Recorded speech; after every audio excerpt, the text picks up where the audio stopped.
La terre entière louera ton grand nom.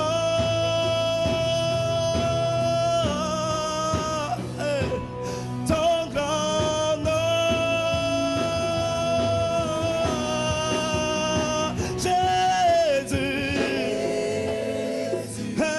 Tu es l'agneau sacrifié pour le monde. Tu es le Fils de Dieu de l'homme. Fils de Dieu de l'homme. Tu es saint. Tu es saint. Tu es saint, Seigneur. Et nous marchons dans ta sainteté. Nous marchons dans ta sainteté. Tu es élevé, Seigneur. Ton nom est élevé au-dessus de tout, Seigneur. Ton nom est élevé au-dessus de tout, Seigneur. Ton grand nom. Jésus, Jésus. Alléluia. Digne est l'agneau sacrifié. Fils de Dieu de l'homme, tu es saint et élevé. Alléluia. La terre entière louera Ton grand nom. Ton grand nom, Seigneur. ton grand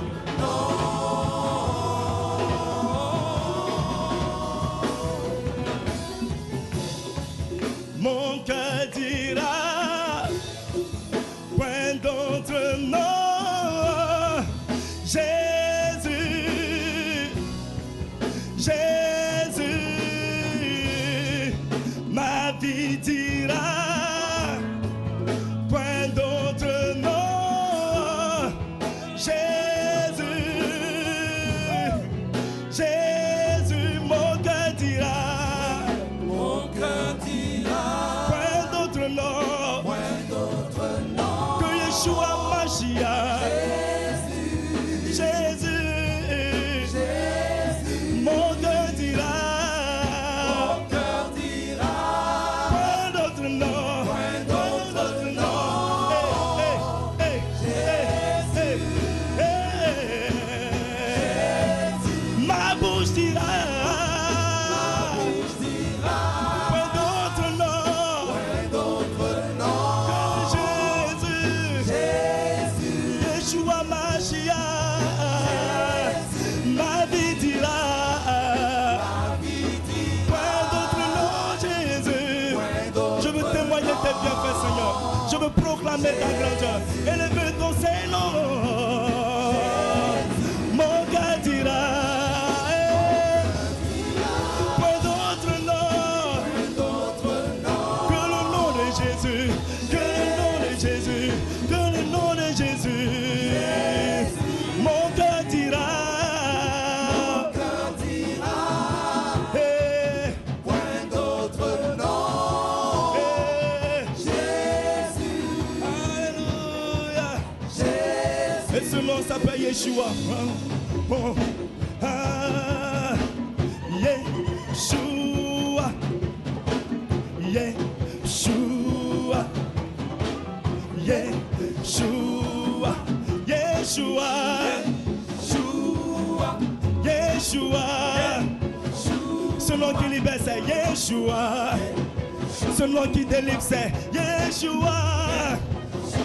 Yeshua Mashiach, le Dieu de ma victoire. Mon libérateur, c'est lui. Mon père, ma mère, c'est lui. Celui qui console mes peines, me délivre de tous mes maux. Hey, Yeshua, Yeshua, Yeshua, Yeshua, Mashiach. Yeshua, Mashiach est son nom, Seigneur. Hey, Yeshua, Yeshua, Yeshua, Yeshua. Hey. C'est toi qui me délivre, Seigneur. C'est toi qui réunis les peuples, Seigneur. C'est toi qui rassemble ma nation. C'est toi qui restaure les foyers. C'est toi qui délivre les captifs. C'est toi qui libère les opprimés. C'est toi le père de l'orphelin. C'est toi le mari de la veuve. C'est toi qui combat pour nous. Yeshua, Yeshua Mashiach, Yeshua Mashiach, oh Yeshua.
Seigneur, ta grâce. Merci, Jésus. Merci, Seigneur. Et je veux dire, Seigneur, comment expliquer cet amour?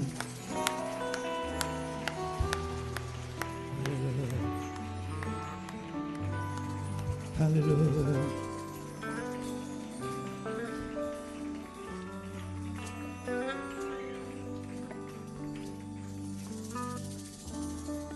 Comment expliquer un amour inexplicable?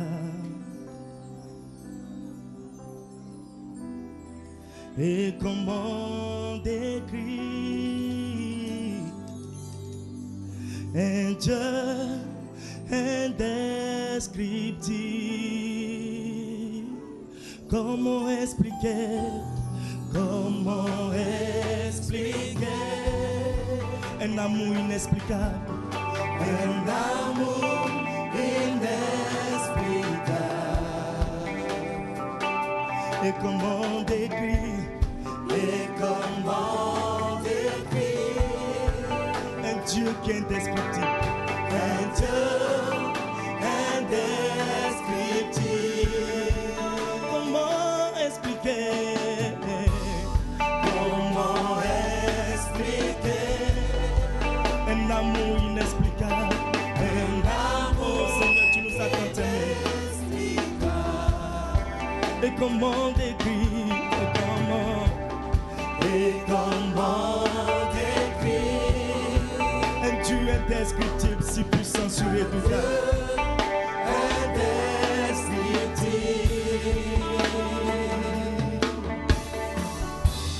Je suis à bout de mots.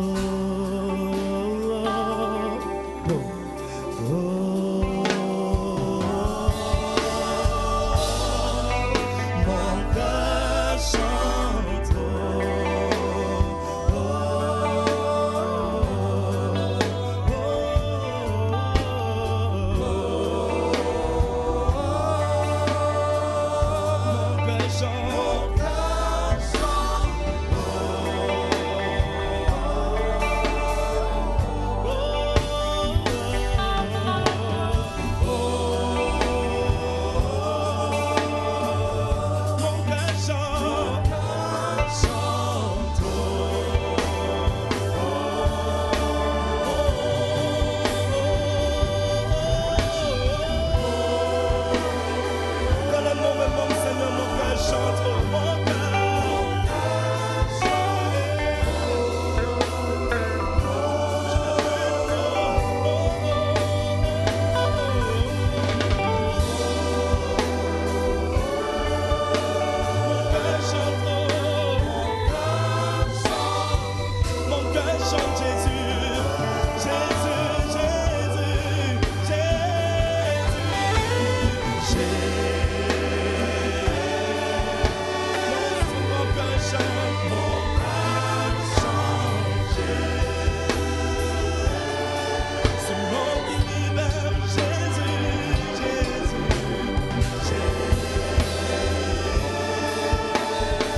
Mon cœur chante.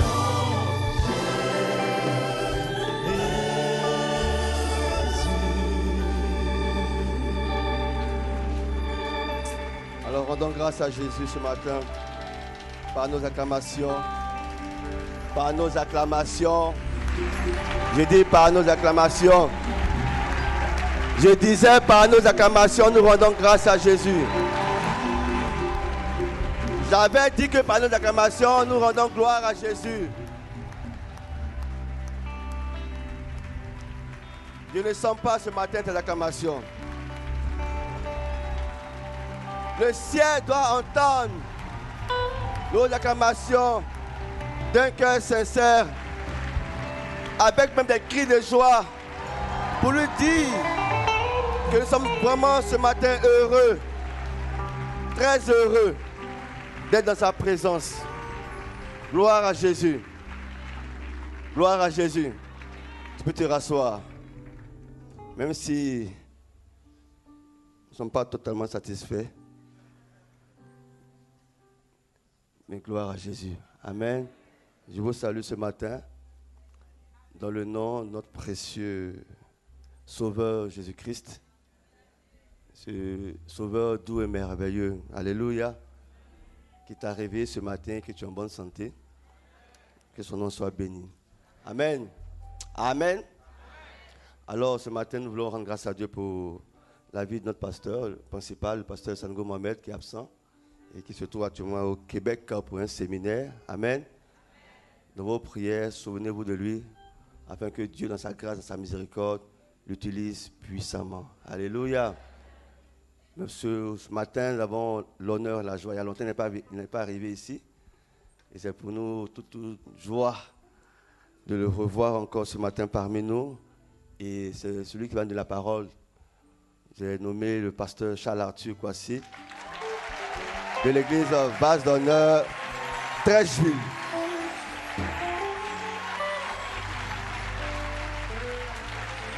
Alléluia. Est-ce que nous pouvons acclamer Jésus? Oh, mon cœur chante.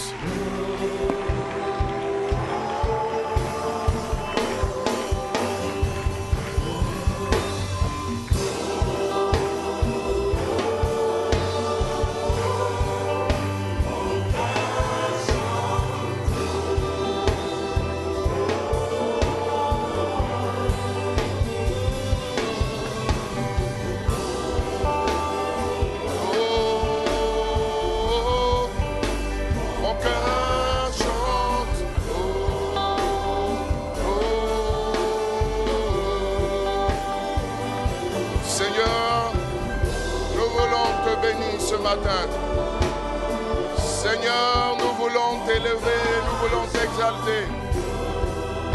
Tendre Père, excellent Père de gloire, nous voulons te magnifier, nous voulons te glorifier, parce que toi seul est notre source.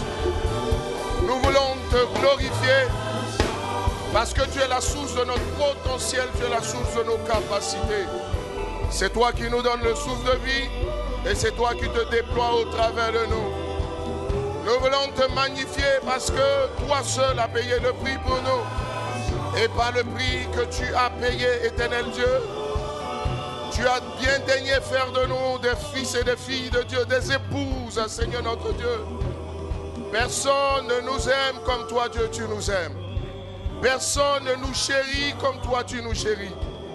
Merci d'avoir fait de nous des participants de la nature divine et de déployer ta vie en nous, de communiquer ta vie par nous, de nous utiliser, nous qui ne sommes que de simples vermisseaux, pour la manifestation de ton règne, pour la communication de tes vertus, pour la transmission de la connaissance révélée. Je me rends disponible à toi, Saint-Esprit, ce matin. Je m'abandonne complètement entre tes mains. Moi, je diminue afin que tu grandisses. Tu parles et tu m'utilises. Je ne suis qu'un canal. Utilise-moi, éternel Dieu. Et que ce moment soit un temps de bénédiction, un temps de transformation.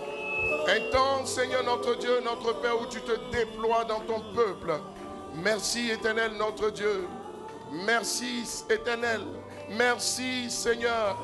Merci à toi, notre époux. Gloire et honneur, puissance et autorité, magnificence et triomphe à toi. Toi qui règnes dans les siècles des siècles, quelqu'un dise Amen. Oh, oh, mon cœur chante. Oh, oh.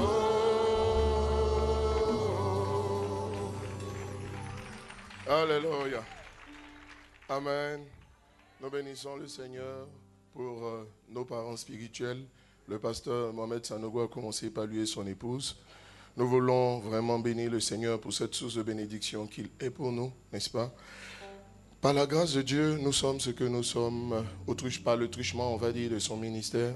Et chaque fois et partout où l'occasion nous est donnée de le dire, nous ne cesserons de le dire, parce que Dieu utilise des portes. Il est notre porte, il est ma porte, et je bénis Dieu pour toutes choses au travers de sa vie. Alors, j'aimerais aussi bénir le Seigneur pour la vie de chacun de vous, n'est-ce pas? À commencer par le pasteur Gérard et tous les pasteurs qui, d'arrache-pied, travaillent aux côtés du pasteur Mohamed Sanogo. Nous voulons bénir le Seigneur pour vos vies et nous voulons rendre grâce au Seigneur maintenant que sa parole s'apprête à être donnée. Je la vois quelque peu en déliquescence, mais je pense que jusqu'à ce que nous finissions, Dieu se glorifiera. Quelqu'un dit Amen. Il a dit tout à l'heure que ça fait longtemps, je pense que longtemps n'est pas le mot, moi ça m'a paru un millénaire que je ne suis pas venu ici. Je crois que ça fait exactement 1 an, un peu plus d'1 an, l'année dernière à pareille époque. Mais Dieu soit glorifié. Le thème de mon message, c'est qu'il te soit fait selon ta foi.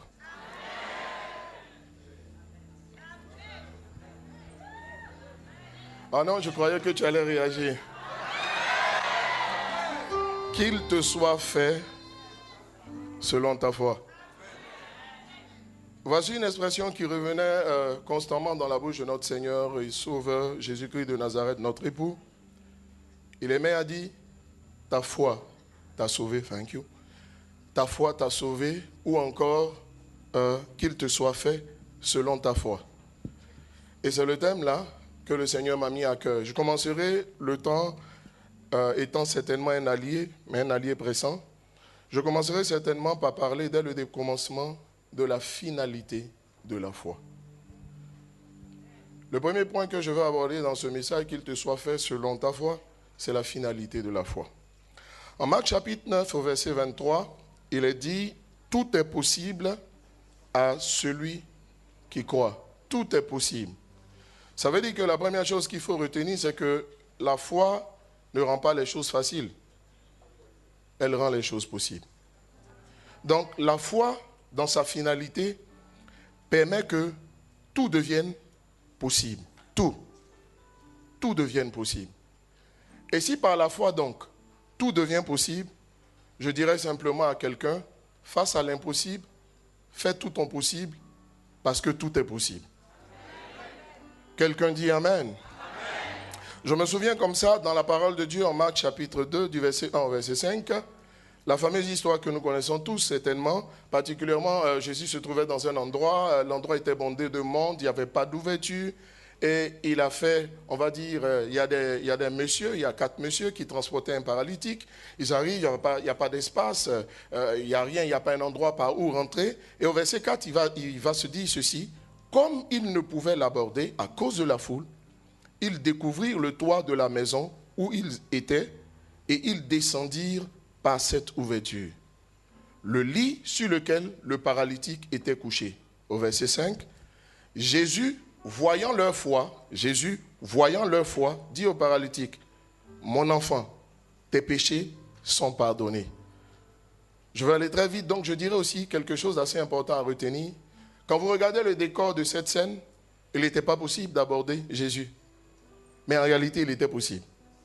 Parce que la foi rend tout possible. Je dirais ceci, il faut comprendre que quand tout vous semble verrouillé, sachez quand même qu'il y a une ouverture quelque part. La porte était fermée, mais heureusement qu'il y avait le toit. Si le toit est fermé, heureusement qu'il y aura une fenêtre. Quand tout vous semble verrouillé, sachez toujours qu'il y a une ouverture quelque part. Et je vais enfoncer le clou par dire que quand tout vous paraît fermé, c'est en ce moment précis que les portes s'ouvrent. À ces gens, tout semblait fermé. Mais il y avait une porte qui était ouverte quelque part. Dieu s'apprêtait à ouvrir une porte. Que quelqu'un dise Amen à cette parole. Vous savez, l'importance de ces paroles, c'est quand vous vous trouvez dans la situation. Souvenez-vous, lorsque vous irez quelque part, je ne sais pas si je l'ai déjà dit ici, que derrière un non se cache toujours un oui. Mais les gens commenceront par vous accueillir avec le non. Mais la différence entre ceux qui gagnent et ceux qui perdent, c'est que ceux qui gagnent, les vainqueurs, sont des gens qui, derrière le non, savent qu'il y a un oui. Et que si l'on insiste un tout petit peu, les choses se feront. Si tout vous semble verrouillé, sachez qu'il y a une ouverture quelque part. Quand les portes semblent complètement closes, sachez toujours une chose, c'est que c'est en ce moment précis que Dieu s'apprête à ouvrir la porte en question. La deuxième finalité que nous voulons aborder en ce qui concerne la foi, il est dit, tout est possible à celui à celui qui croit. Tout est possible à celui qui croit. Ça veut dire que si je crois, ça devient possible pour moi. Si tu crois, ça devient possible pour toi. Si nous croyons, s'il croit, ça devient possible pour nous. Ça veut dire quoi en général? Ça veut dire que la foi rend tout possible, mais pour tous. Tout est possible, mais pour tous. Qu'est-ce que ça signifie? Ça signifie que c'est aussi possible pour toi. C'est possible pour tout le monde. C'est possible pour toi. Il arrive des moments où on a l'impression que ce n'est possible que pour les autres. Mais la Bible dit que tout est possible à tous ceux qui croient. Autrement dit, tout est possible pour tout. Chers amis, j'ai réalisé simplement que la foi, c'est la justice de l'œuvre, du Seigneur du moins, à l'œuvre. Qu'est-ce que ça signifie? Ça signifie que par la foi, Dieu, comme dans un État, vous savez, dans un État, toutes les mesures doivent être prises pour garantir à tous les citoyens une égalité de chances de réussir. De même, dans le royaume, Dieu va prendre sur lui de faire en sorte à prendre toutes les dispositions pour que tout le monde puisse aussi réussir et que chacun puisse réussir. En réalité, c'est le bonheur pour tous, le progrès pour tous, le bonheur pour chacun. Quelqu'un peut-il dire Amen? Amen.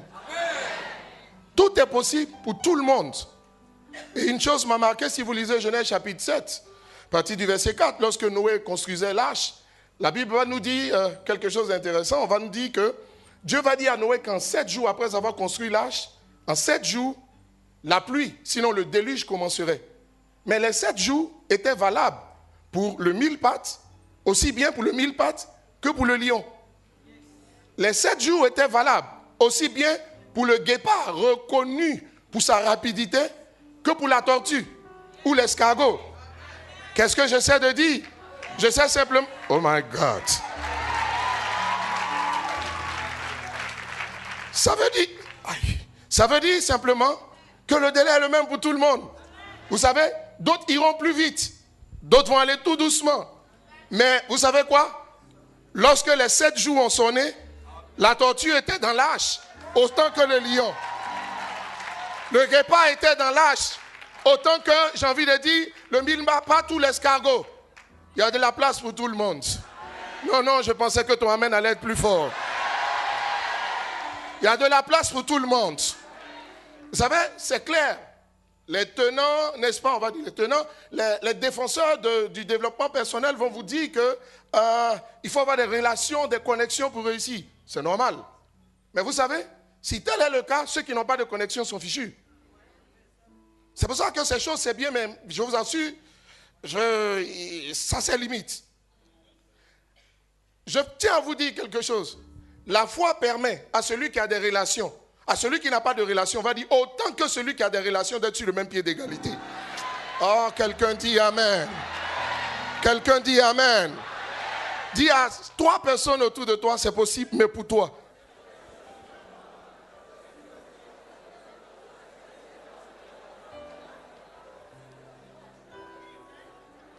La foi donne à tous la possibilité de se réaliser dans le royaume. C'est pourquoi moi j'aime ce Dieu. Alléluia. J'aime ce Dieu, j'aime ce Dieu, j'aime ce Dieu.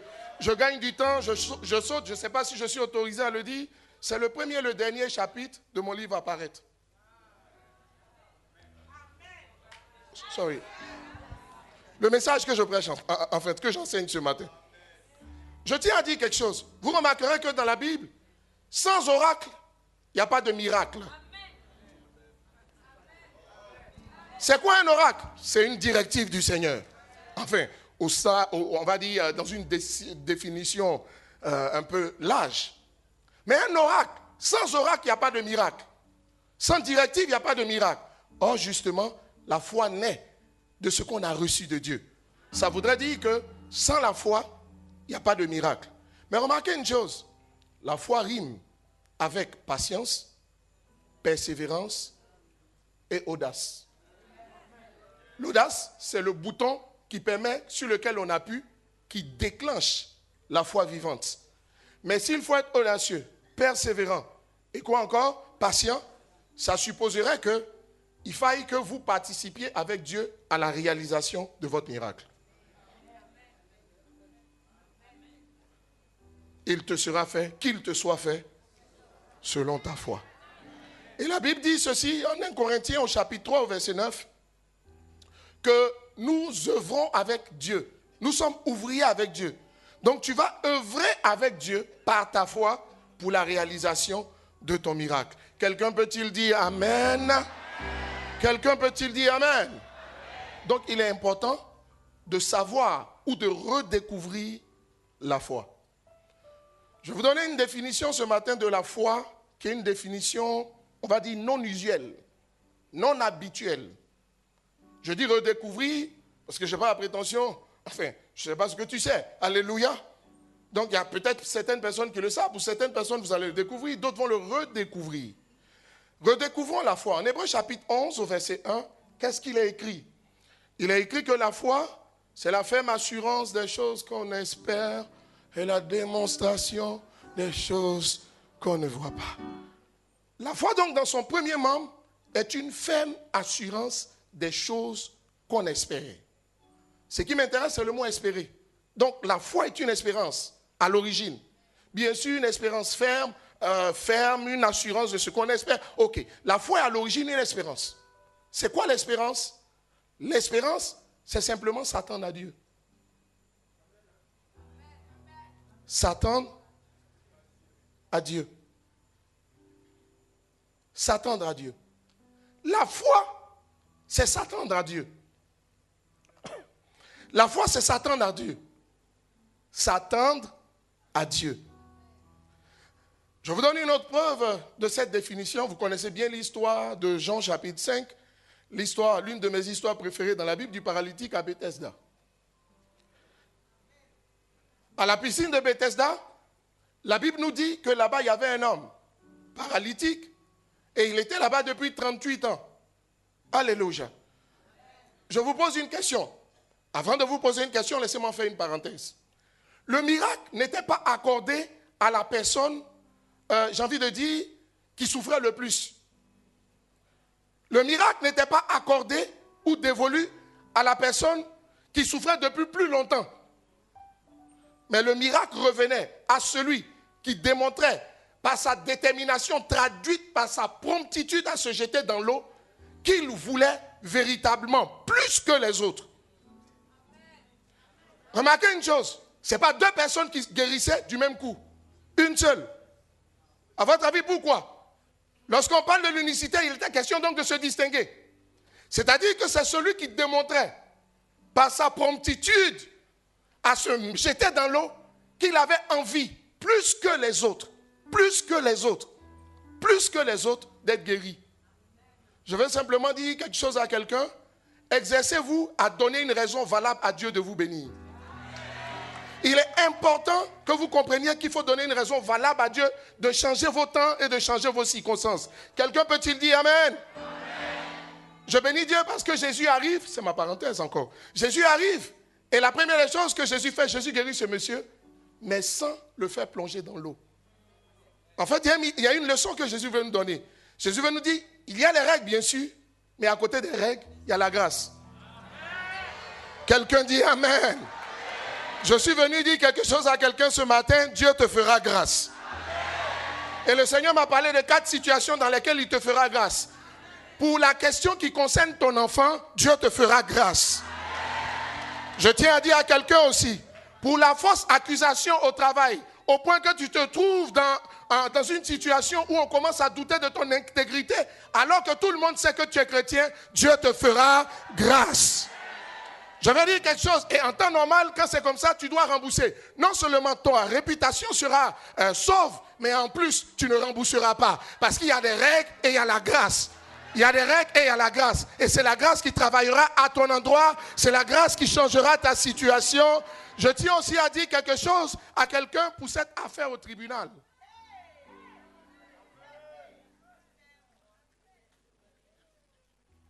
Dieu te fera grâce.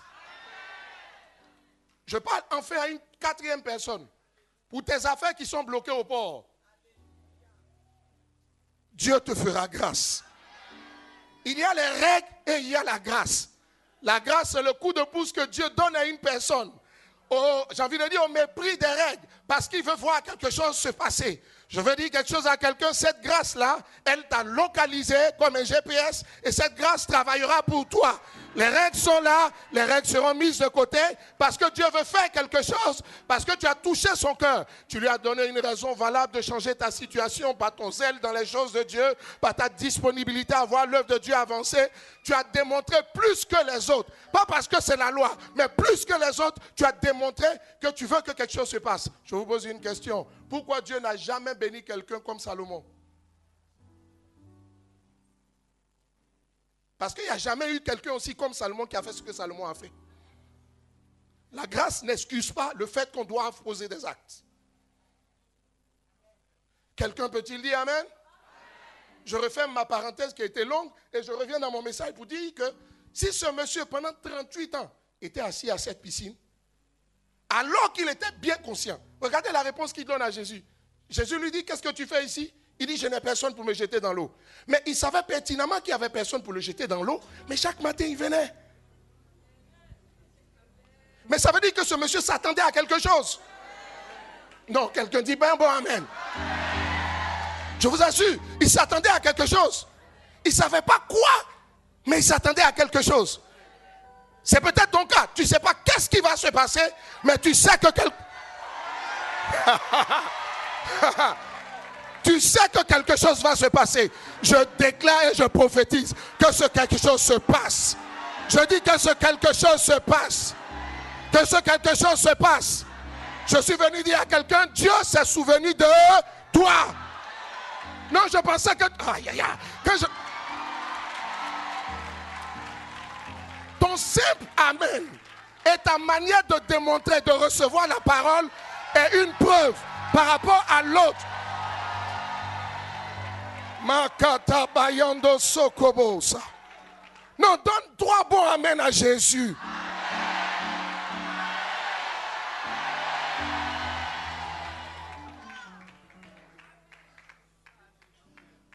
Non, ce culte de ce matin me plaît.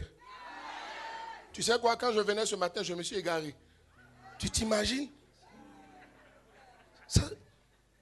Je suis sorti vers la mosquée d'Aguin, quelque part là-bas. J'ai dit, mais je fais quoi ici? Je voulais prendre un raccourci.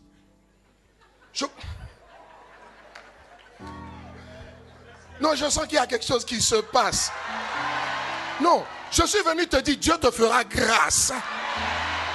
Attends-toi seulement à lui. Vous savez, il y a les règles.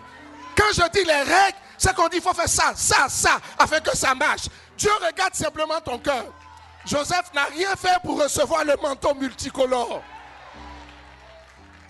Il a simplement gagné le cœur de son père. Et parce qu'il a gagné le cœur de son père, qui avait 12 enfants, c'est à lui qu'il a donné le manteau. Je veux dire quelque chose à quelqu'un. Faisons le ratio. Je ne sais pas combien de personnes existent dans ton entreprise. Si vous êtes 24, ça va être... Oh my God! Dieu te fera grâce. Dis à 5 personnes autour de toi, Dieu te fera grâce.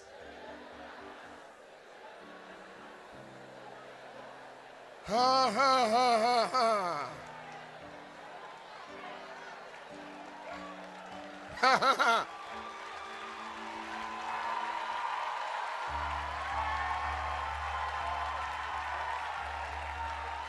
Dieu te fera grâce. Mais d'ailleurs, Dieu t'a déjà fait grâce. Je sais que je ne vais pas aller jusqu'au bout de mon message. Donc, autant dire maintenant ce que je peux dire demain. Vous savez quoi? La foi du futur n'est pas la foi.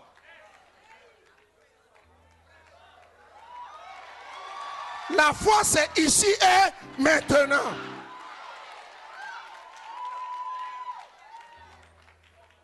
C'est pas que Dieu te fera. Dieu t'a déjà. Quand l'ange est venu trouver Marie, il dit, je te salue Marie, toi à qui une grâce a été. Je dis à quelqu'un, la grâce t'a été faite. Non, non, non, toi-même ne me... Ah! Non, il se passe quelque chose ici. Tu t'imagines, je me suis perdu. t'es fâché en même temps. Alléluia. Il faut que j'avance. Quels sont, tu sais, le mystère, c'est de s'attendre à Dieu. Et la Bible dit que Josué et Caleb avaient été animés d'un esprit différent. Ça veut dire que la foi, c'est un esprit. Mais tu sais, c'est quoi qu'est l'esprit de la foi? La foi, c'est l'esprit de la grâce. La grâce, c'est quoi? S'attendre à ce que de bonnes choses vous arrivent. Je vous assure, même quand je suis avec ma fille, que je vais dans un espace commercial où il n'y a pas d'espace, je lui dis, tranquillise-toi ma fille, une place va se libérer. Ça dit, dans mon esprit, le bonheur et la grâce m'accompagneront, pas pendant quelques jours. Tu sais, cette conscience-là, si tu l'as, tous les jours, de bonnes choses vont se passer dans ta vie. Mais les gens se réveillent en se disant que de mauvaises choses vont se passer. Parce que Satan a programmé l'univers comme ça. Mais je tiens à te dire, il y a une nouvelle race qui s'est levée. Cette nouvelle race, c'est la race de Josué et de Caleb. Tu fais partie de cette race. Elle marche dans l'esprit de la grâce. Elle espère en Dieu on a daily basis. Toujours. Il dit, voici le jour que l'Éternel a fait. Qu'il soit pour moi un sujet de joie. Mais parce que l'allégresse est plus puissante que la joie. L'allégresse, c'est une manifestation publique de joie.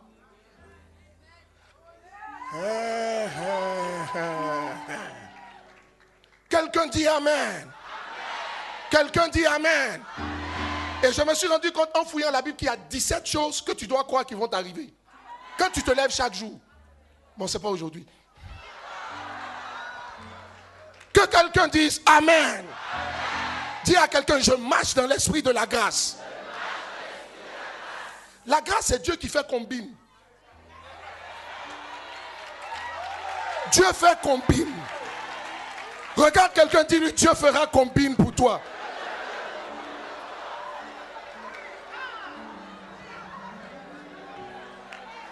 Il y a une autre définition de la grâce que je ne te donne pas aujourd'hui.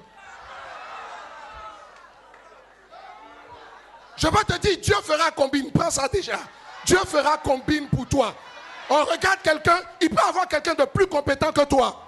Son dossier est mieux ficelé que le tien. Mais on te regarde, on dit non, c'est celui-là que je veux. Pourquoi? Pourquoi? Mais parce que c'est toi qu'on a choisi. Laisse-moi te dire quelque chose.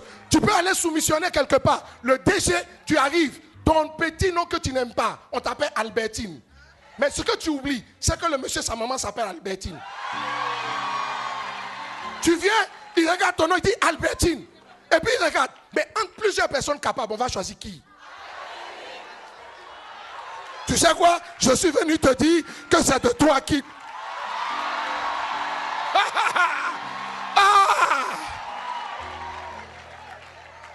Et quand tu viens dire Albertine, il dit mais ma maman s'appelle Albertine, ça va, comment ça se passe? Et puis tu as déjà gagné. Il ne te pose pas de questions, il t'interviewe ou pas, il ne regarde même pas bien les... Dis à quelqu'un, je marche dans l'esprit de la grâce. Le bonheur et la grâce m'accompagneront. Donc aujourd'hui le bonheur t'accompagnera. Demain la grâce t'accompagnera. Après demain la grâce t'accompagnera. Dans 10 ans la grâce t'accompagnera.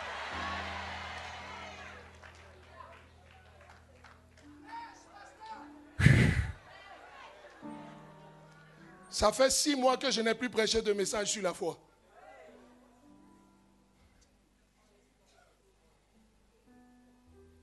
Je marche dans l'esprit de la grâce.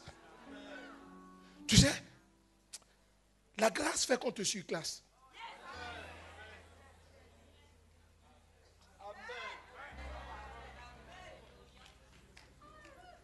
Bon, j'ai promis de ne pas te donner la définition aujourd'hui. À qui? À moi-même.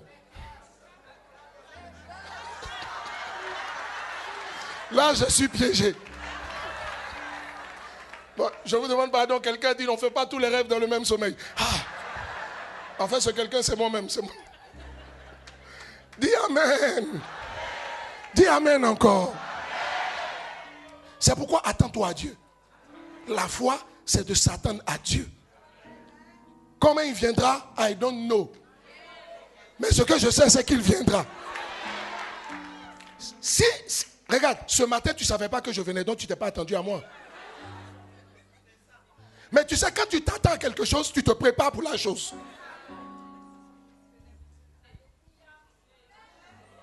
Je dis à quelqu'un, fais un peu de place chez toi à la maison. Fais de la place dans tes greniers. Quelque chose va se passer. Mais il te sera fait selon ta foi. Qu'est-ce que ça veut dire? Ça implique 3 choses, mais je t'en dirai 2.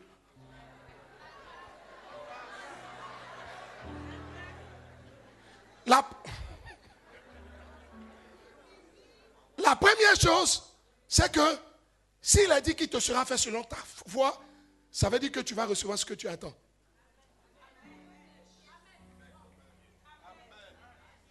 Tu ne vas pas recevoir ce que Dieu a prévu, mais tu vas recevoir ce que tu attends.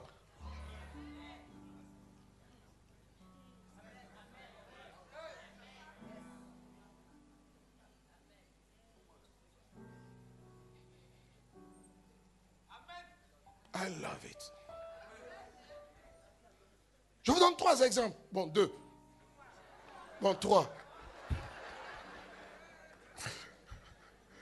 Je suis venu mettre la foi de certains en rude contribution ce matin. 2 Rois, chapitre 13, du verset 17 au verset 19. Ah. Chers amis, j'ai vu qu'on ne reçoit pas toujours ce que Dieu a prévu pour nous. Toujours tout ce que Dieu a prévu pour nous. En fait, je balaie ça rapidement. Souvent, certains disent que Dieu fasse ce qu'il a prévu. Jésus dit, demandez aux gens, crois-tu que? Alors qu'il a la capacité de faire, il demande, crois-tu que je peux? Ça veut dire quoi? Le principe, c'est que tu dois présenter ta foi. Si tu n'attends rien, tu n'auras rien. Donc arrête de dire, ce que Dieu a prévu de faire, il va le faire. C'est une des missions. On ne t'a pas encore radié du gouvernement. C'est une des missions. Ce que Dieu a prévu de faire, qu'il le fasse. Hein? It doesn't work like that. Non. Qu'est-ce que tu attends? Tu ne vas pas recevoir toujours tout ce que Dieu a prévu, mais tu recevras ce que tu attends. Dans ce passage que je viens de citer, 2 Rois chapitre 13, du verset 17 à 19, le passage s'affiche, vous connaissez bien le passage. Il s'agissait du roi Joas et d'Élysée. Le roi Joas, dans sa guerre contre les, on va dire, Syriens. Élysée lui dit, prends des flèches et tire. Élysée ne lui a pas dit le nombre de fois où il devait tirer. Le monsieur vient, il tire 3 fois. Mais écoute, comment tu peux reprendre quelqu'un à qui tu n'as pas donné une instruction précise? Et il le reprend. Il lui dit, tu aurais dû tirer 5-6 fois. Si tu avais tiré 5-6 fois, tu aurais battu parfaitement les Philistins. Donc Dieu voulait qu'il batte parfaitement les Philistins, mais il n'a pas mené sa foi, sinon ses attentes au niveau de ce que Dieu voulait. Même si Dieu ne les lui a pas fixé. Je tiens à vous dire quelque chose. Dieu ne vous fixera pas toujours les limites. Donc que votre seule limite soit le ciel. Je veux parler à quelqu'un. Tu vas demander un emploi, on te dit, tu veux combien? Ne dis pas petit. Tu n'as pas remarqué que quand tu demandes 1000 francs à quelqu'un, il te donne 200. Quand tu demandes 10 000, il te donne 1000 francs. Quand tu demandes 100 000, il voit que tu ressembles à une gamme.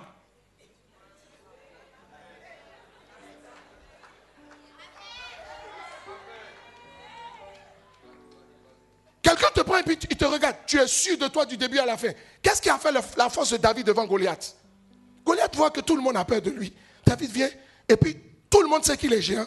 David dit, ce gars-là, je vais lui couper la tête. Donc il regarde David, il dit, mais sur quoi David compte?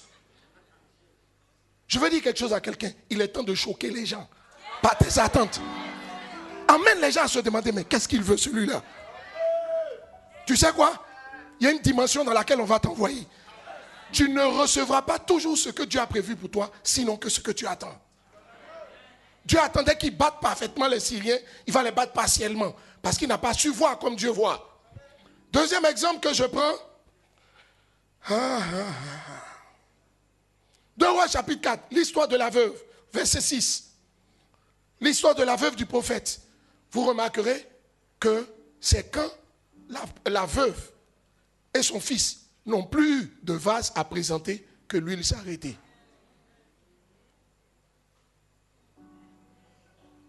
Ça veut dire que si ça en avait eu plus, Dieu aurait continué son œuvre. Qui a déterminé la proportion de ce qu'ils ont reçu? Pas Dieu, mais eux.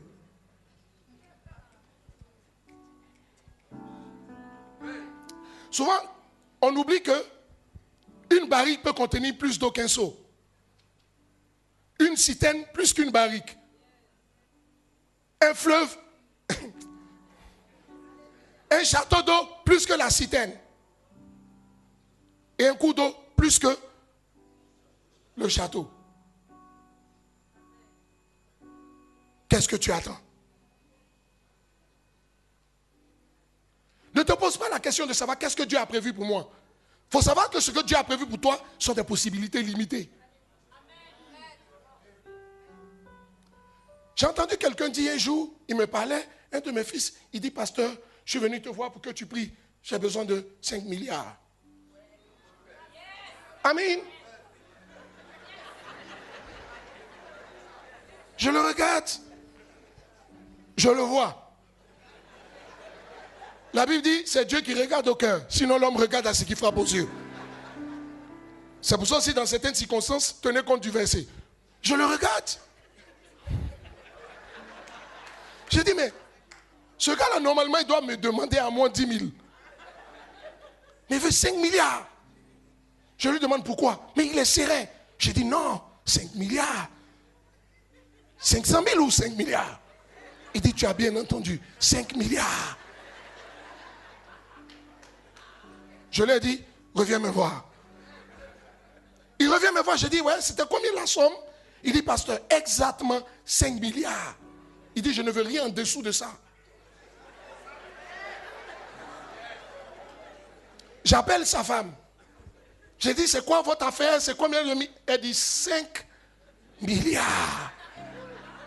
Vous savez ce que je me suis dit? Je ferais mieux de commencer à prier pour eux. Parce qu'ils savent ce qu'ils veulent. Et ils sont mis là-bas haute. Vous savez quoi? Aïe, aïe, aïe. Si tu renonces à avoir le meilleur, tu n'auras même pas le bon.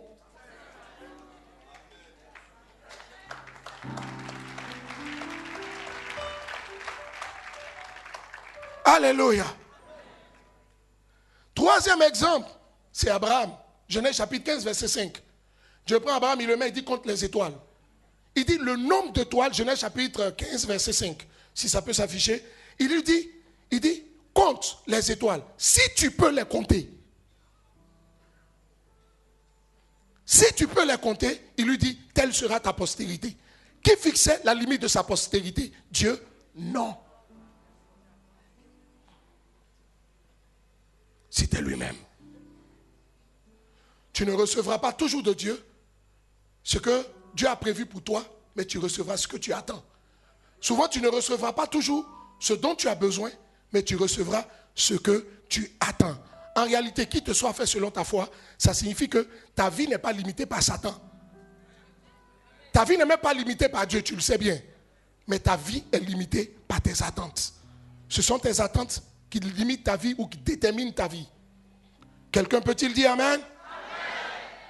Une autre signification de ce qu'il te soit fait selon la foi, la troisième que je vous ai promise, c'est que il faut comprendre, on entend souvent des gens dire ce que sa bouche a dit. Sa main l'accomplit. Je suis venu te dire autre chose. Ce que sa bouche a dit, ce n'est pas sa main qui l'accomplit, mais c'est ta foi. C'est ta foi qui l'accomplit. Pourquoi? C'est simple. Prenez simplement le cas en 2 Rois chapitre 7. 2 Rois chapitre 7, vous connaissez l'histoire d'Élisée, encore Élisée, et l'officier du roi, quand il y a eu la famine en Samarie. La Bible dit, l'officier sur lequel le roi se tenait, Élisée va dire, demain à pareille heure, vous aurez de la farine, du blé, tout ça, à des prix défiant toute concurrence.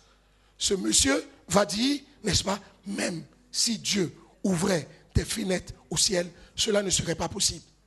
Vous savez ce qui va se passer? Le lendemain, à partir du verset 17 au verset 19 de ce même passage, on va dire que, effectivement, ce que le prophète a dit s'est produit. Tout le monde en a profité, sauf lui. La bouche de Dieu avait dit, mais sa foi l'a refusé. Ce que la bouche de Dieu dit, ce n'est pas la main de Dieu, mais c'est ta foi qui déclenche la main de Dieu qui va l'accomplir. Donc je le dis simplement, ce que sa bouche a dit, c'est ta foi qui l'accomplit. Je peux vous prendre encore un exemple. Regardez la femme atteinte de perte de sang. Jésus dit, une force est sortie de moi. Mais une force est sortie de lui comment? À travers le geste de la femme qui a touché son vêtement. Mais pourquoi elle a touché son vêtement? Parce qu'elle croyait. Donc ça veut dire que, quoi que la puissance de Dieu soit disponible, c'est la foi qui active, qui donne le go à la puissance de Dieu, afin qu'elle se déploie. Quand le go n'est pas donné, elle ne se déploie pas. Donc Dieu possède la puissance, mais il te donne le droit de donner le go, pour que ce qu'il a prévu puisse se produire. Quelqu'un peut-il dire amen? Dis à quelqu'un ce que sa bouche a dit. C'est ta foi qui l'a accompli. Alléluia. Vous recevez selon vos attentes. Maintenant, toujours dans ce même passage, je fais juste une parenthèse. Vous remarquerez que tout le monde ne croyait pas, sauf les lépreux. Et c'est les lépreux qui, sur la base de leur foi, vont partir. Ils vont dire, si on reste ici, on mourra. Si on va dans le camp des Philistins, on mourra. Autant essayer. Et si on doit mourir, on mourra d'une belle mort. Je veux dire quelque chose à quelqu'un. Souvent, Dieu permet une incrédulité généralisée. Pour que toi seul, tu aies des possibilités illimitées. J'essaie de dire quoi? J'essaie de dire que crois au départ. Ce que tu crois au départ, que tu continues de croire, au point que les gens en bas, c'est ce que Dieu finit par te donner plus tard. Je reprends. Ce que tu crois dès le départ, que tu continues de croire jusqu'à ce que les gens en ont marre, sinon en aient marre, c'est ce que Dieu finit par te donner plus tard. Dieu permet que personne ne croie pour que toi seul tu crois, afin que quand tu auras fini de te servir, ils ne viennent prendre que ce que toi tu as laissé. Je veux dire quelque chose à quelqu'un, c'est pourquoi il ne faut pas attendre que les autres croient avant de croire. Lève-toi et agis quand tout le monde hésite. Parce qu'il te sera fait selon ta foi. Je veux parler à une personne qui hésite. C'est une bonne affaire, tu hésites. Parce que tu regardes autour de toi, tu vas chercher l'assentiment de personne avant de commencer. Vas-y, parce qu'au fond de ton cœur, tu sens la voix de Dieu qui te dit, vas-y. Dieu veut te donner des possibilités illimitées. Quand le business va se généraliser, toi tu auras fini de prendre le meilleur qu'il y a dans la chose. Si quelqu'un croit à cette parole, qu'il dise Amen. Donne encore un bon Amen. Waouh! Que faut-il croire? Il dit, je dis, tu reçois ce que tu attends. Autrement dit, qu'il te soit fait selon ta foi aussi, ça veut dire, tu reçois ce que tu crois. Maintenant, qu'est-ce qu'il faut croire? En réalité, il y a deux choses, mais je parlerai d'une.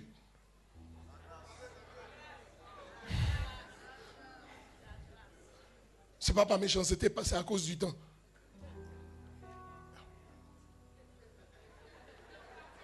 Et puis de l'état de ma voix. Est-ce qu'on m'entend et on me reçoit?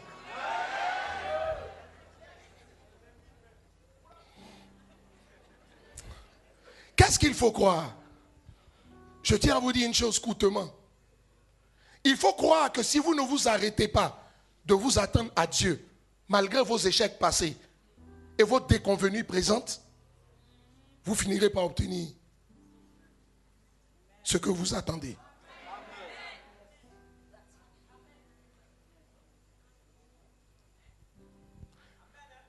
Et donc dans cette approche a posteriori, on va lire Hébreux chapitre 6, verset 11.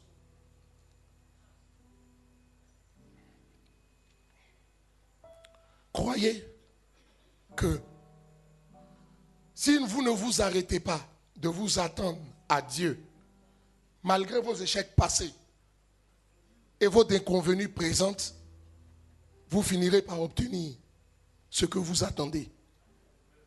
Est-ce que vous savez qu'il y a une différence entre s'attendre à quelqu'un, entre attendre quelque chose et s'attendre à la chose?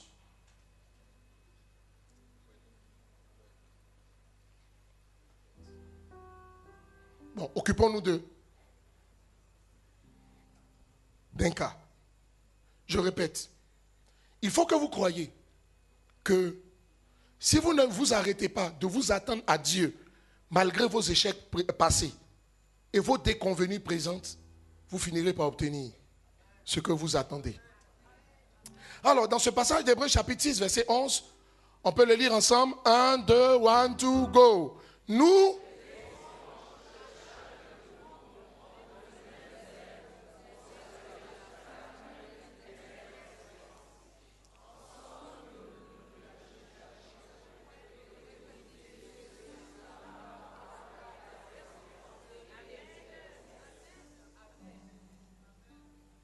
Il dit ceci.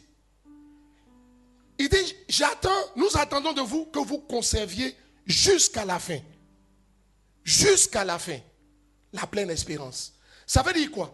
Conservez votre espérance. Continuez de vous attendre à Dieu, quoi qu'il arrive. Dans le cas d'Abraham, on a dit qu'il a espéré contre toute espérance. Mais je tiens à te dire ceci. Il te faut croire.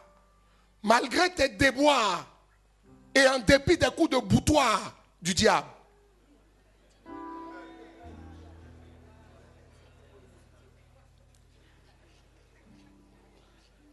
Quelqu'un dit Amen. Quand il dit il faut conserver la pleine espérance, ça veut dire qu'on peut la perdre en chemin. Et c'est là que je reviens sur ce que je t'ai dit tout à l'heure. Encore. Ce que tu crois dès le départ, que tu continues de croire, même si les gens en ont marre, c'est ce que tu reçois plus tard. Ça veut dire que le décor va se planter pour qu'un chemin, tu arrêtes de t'attendre à Dieu. Mais je te dis 3 choses sur ce point. La première des choses que je tiens à vous dire, c'est que même si vous remarquez que vos espérances ont été déçues, que vos attentes n'ont pas été satisfaites, et ce à répétition, n'arrêtez pas d'espérer. Satan va vous dire, est-ce que vous savez dans la vie, on est déçu quand on espère.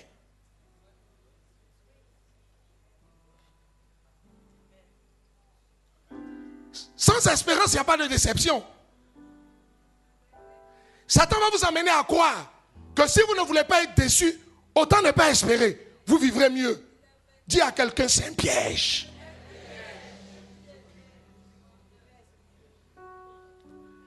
Espère jusqu'au bout. La Bible dit d'ailleurs en Romains chapitre 8, verset 24, que c'est en espérant qu'on est sauvé. Sauvé, sozo, délivré, triomphé. Quelqu'un dit Amen. Continue d'espérer, espère et espère et espère et espère. Contre toute espérance. Je vous lis encore un autre passage. Éphésiens chapitre 6, verset 16. Il dit, prenez par-dessus tout. Par-dessus tout. Par-dessus tout. Donc plus que tout, le bouclier de la foi. Dites-moi, afin d'éteindre les traits enflammés du diable. Un bouclier, c'est à se protéger. Ça veut dire que si vous ne vous arrêtez pas de vous attendre à Dieu, c'est le fait de vous attendre à Dieu qui va vous garder quand ce sera dur.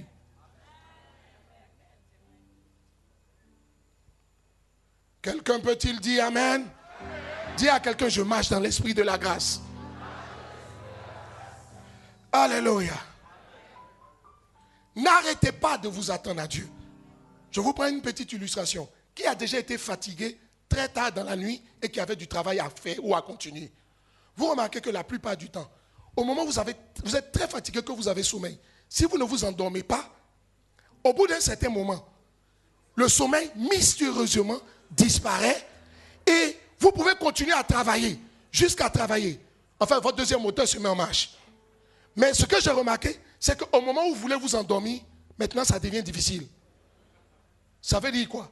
Si au moment où tout te dit qu'il faut t'arrêter de t'attendre à Dieu, tu ne t'arrêtes pas de t'attendre à Dieu, passer ce temps-là, même si tu veux t'arrêter d'attendre Dieu, tu continueras à l'attendre. Oh, quelqu'un dit Amen. Quelqu'un dit Amen. Quelqu'un dit Amen. Touche quelqu'un, dis-lui, je ne m'arrêterai pas. Quels que soient les déboires et les coups de boutoir du diable, je crois.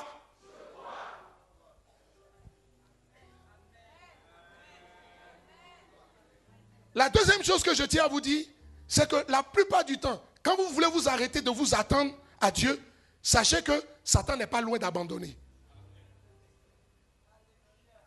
C'est pourquoi il vous met autant de pression afin que vous soyez le premier à abandonner.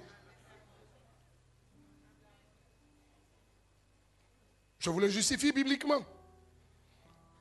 En Luc au chapitre 4, passage aussi qui est celui de Matthieu chapitre 4, au verset 13, la Bible va dire ceci. Après l'avoir tenté de toutes ses manières, le diable s'éloigna de lui jusqu'à un moment favorable. C'est-à-dire, le diable est venu à 3 formes de tentation. Quand Jésus ne s'est pas arrêté, lui il s'est arrêté. Ça veut dire quoi?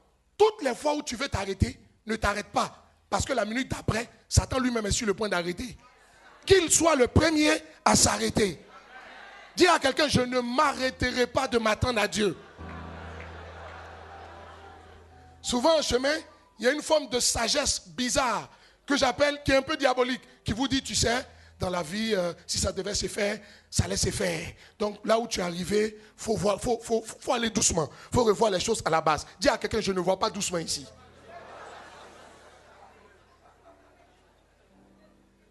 Excusez mon français.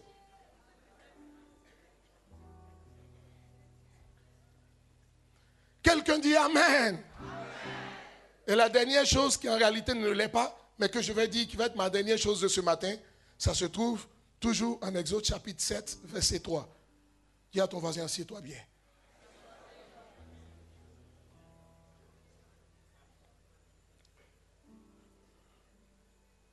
Vous savez, souvent les choses marchent difficilement du premier coup.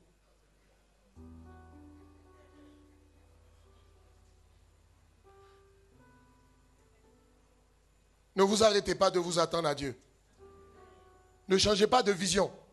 Ne réadaptez pas la vision aux réalités du moment. Quand Dieu ne vous a rien dit. En fait, c'est la sagesse. On dit non. Vous savez, souvent d'autres ont envie d'avoir moins mal.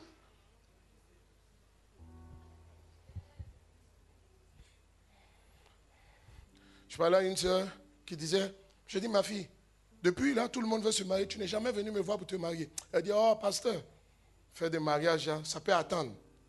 Je n'ai pas de problème avec le mariage. Quand j'ai fini de l'écouter, quelque chose m'a dit, va zoomer dans le passé. Je zoome sur son passé, je vois que c'est une blessée grave. Et donc j'ai vu que pour s'immuniser, elle a décidé de ne plus s'attendre à ça. Si ça vient, elle prend ça comme ça.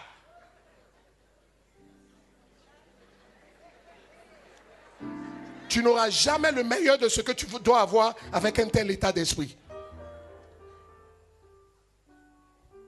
Dis à quelqu'un, on espère. Même si on doit être blessé, on espère. On est déjà nés, les gars.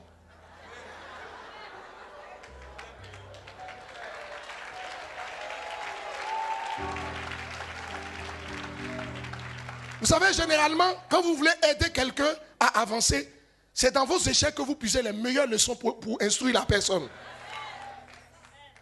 Et puis tu t'assois, tu dis, ah, moi j'ai joué 3 fois, mais je suis là. Tu sais, si tu as joué la première fois que tu n'es pas parti, c'est que tu es un survivant. You are a survivor.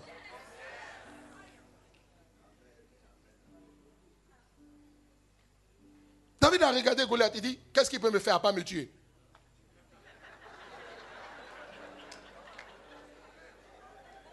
Souvent dédramatiser les situations, banaliser-les et puis rier de ces situations.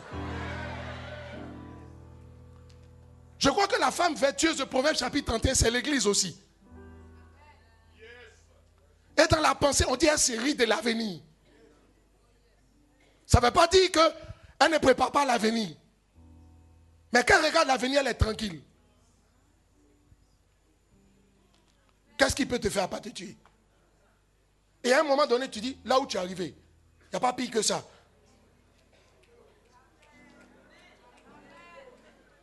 S'il y a une chose que je ne fais jamais dans ma vie, c'est envier les autres.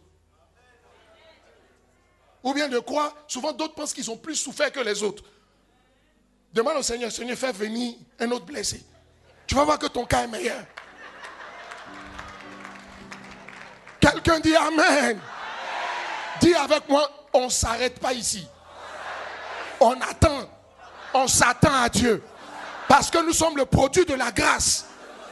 Fruit de la grâce. Nous marchons dans l'esprit de la grâce. Nous attendons chaque chose à ce que de bonnes choses nous arrivent.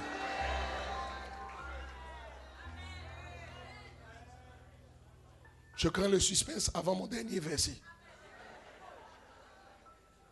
Exode chapitre 7, verset 3.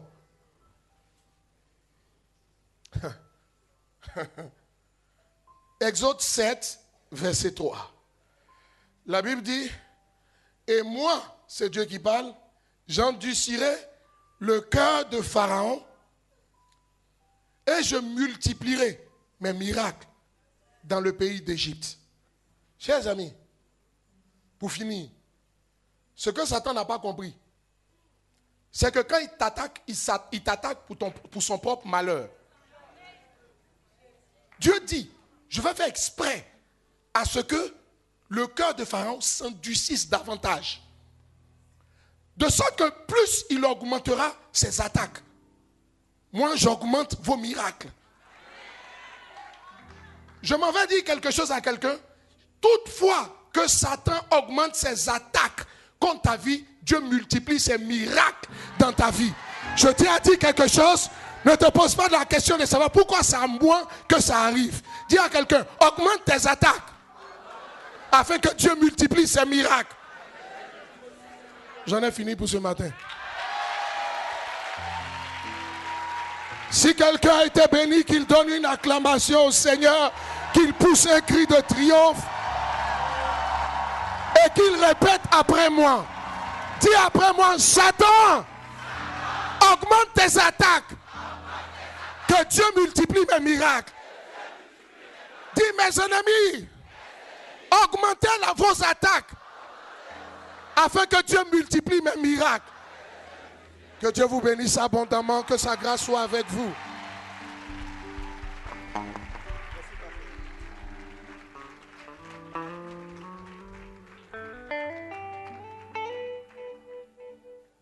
On peut rester debout encore une fois de plus. Alléluia. Et puis acclamer encore Jésus. Est-ce que tu comprends pourquoi je disais au départ de ce message d'acclamer le Seigneur très fort? Amen. Nous pouvons rester debout. Nous voulons prier par rapport à la parole. Alléluia. Vous savez, chaque fois que j'entends une parole comme ça, je ne peux pas ne pas rester dans l'émotion. Parce qu'après, la Bible dit, quand tu sors de cette salle, Satan est capable d'enlever ça dans ton cœur tout de suite. Donc, c'est vrai, tu as reçu ça avec beaucoup de joie. Dans le livre de Luc chapitre 4, non, c'est ça, Luc chapitre 18 plutôt. La parabole du semeur, il dit, après avoir reçu cette parole avec beaucoup de joie, Satan vient, puis il enlève ça dans ton cœur. Pour ne pas que tu crois, ou du moins, ce n'est pas que cette parole porte du fruit. Alléluia. C'est pourquoi il faut prier. Pour la sceller. Pour l'attacher. Pour la nouer. Afin qu'elle puisse porter du fruit en abondance. Nous prions le Seigneur. Prie pour ta foi. Dieu Saint-Esprit, beaucoup de paroles et de vérités ont été dites tout à l'heure. Si tu as retenu une vérité, et tu crois que la vérité là, est bonne pour toi, scelle cette vérité dans ton cœur. Et que cela puisse porter du fruit. Le pasteur a dit beaucoup de choses. Mais dans tout ce qu'il a dit, il y a une vérité qui t'a marqué. Quelque chose d'important pour toi personnellement. Scelle cela. Afin que le doute ne vienne pas encore triompher de ta foi. Quand viendra les difficultés ou l'adversité. afin que quel que soit ce qui pourra t'arriver, tu puisses tenir ferme. Maïte broska la ganda breski de babahanda broski. Lenta broska bahanda oski de balata broke mauski. Maïkinde broska la handa bredoski de los, comme a hailos de nava kinde bros. Les maillans de broski balata inka broski. Nous scellons ces paroles dans nos cœurs, Seigneur notre Dieu. Père, qu'il nous soit fait selon notre foi. Éternellement Dieu, nous prions afin que rien ne puisse venir ébranler ce que j'ai entendu ce matin, Papa. Quand viendra l'adversité, quand viendra le problème, l'obstacle, que je n'ai pas à promener des regards inquiets encore. Ce matin, tu m'as dit, oh Dieu, de ne pas m'arrêter de persévérer, de ne pas m'arrêter de croire, de ne pas m'arrêter d'espérer. Je vais sceller ces paroles dans mon cœur, qu'elles soient scellées, qu'elles soient nouées, qu'elles soient attachées et qu'elles puissent porter des fruits en abondance.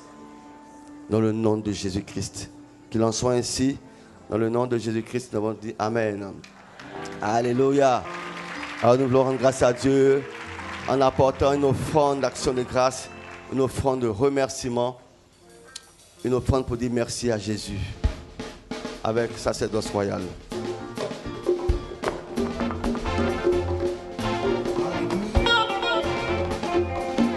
Je ne sais pas pourquoi Jésus a décidé de laisser son trône de gloire pour descendre sur cette terre et mourir pour moi, pauvre pécheur.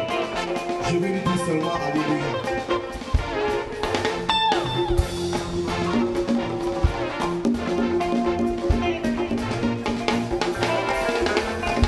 Why Jesus God come die for me, precious sinner? Why God leave the throne of me, come die for the cross? Why God remove me from hell, take me go to heaven? I don't know, I don't know. Hallelujah, hallelujah, oh. Everybody, hallelujah, hallelujah, oh. Everybody, hallelujah, hallelujah, oh.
Gloire à Jésus. Alors nous avons encore de bonnes nouvelles ce matin à vous annoncer. Les good news.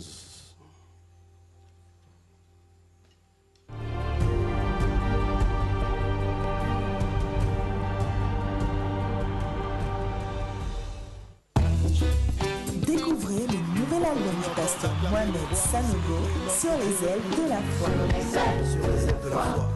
12 titres pour nous plonger dans la présence de Dieu. Seigneur, tu me connais. 12 titres pour nous faire découvrir la dimension de l'épouse. Sur les ailes de la foi, disponible à la table de publication. Tu sais mes intentions. Good news. L'école des fiancés vous propose ce que tout le monde devrait savoir à propos du mariage. C'est ce mardi 27 mars 2017 à partir de 19h au grand chapiteau du centre Kodesh. Info 03 30 33 33.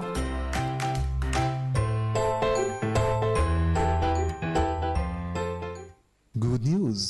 Stress au quotidien, travail ennuyeux, manque d'efficacité, conflit entre collègues. En somme, une vie professionnelle catastrophique. Ne capitule pas et réjouis-toi. Dieu t'offre une vie professionnelle réussie pour une vie épanouie. Pour tout cela, rendez-vous tous les jeudis dès 18h30 à l'hôtel Yves-Hôtel du Plateau à la famille Achievement. Le pasteur Mohamed Sanogo y donnera une série d'enseignements sur le travail selon Dieu. Famille Achievement du Plateau à partir du 30 mars 2017. Contact 07 70 47 80 03 78 12 63. Good news. Vous cherchez un emploi? Envoyez votre CV au contact@réseau121.org en précisant le domaine dans lequel vous voulez travailler.